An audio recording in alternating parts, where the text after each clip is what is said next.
કૃષ્ણ દાદા. કેમ છો?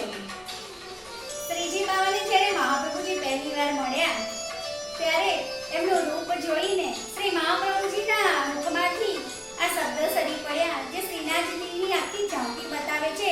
તો એવું મધુરાષ્ટકમ કરવાથી આપણો દિવસ આખો મધુર જાય છે અને પ્રભુમાં પ્રેમ વધે છે. તો ચાલો આજે સાંભળીએ મધુરાષ્ટકમ.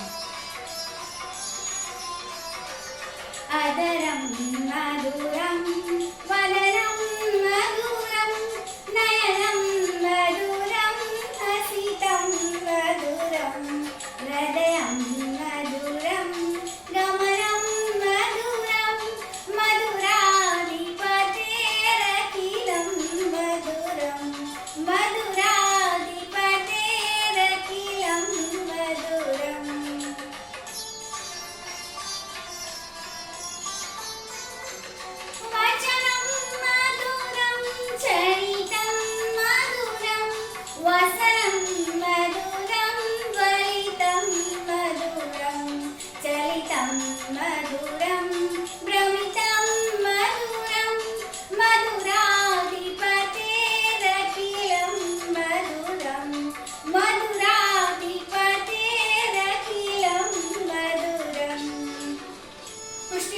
દરેક સ્તોત્ર જે નિયમિત કરવાથી પ્રભુમાં પ્રેમ વધે છે, રોજ કરવા જ જોઈએ.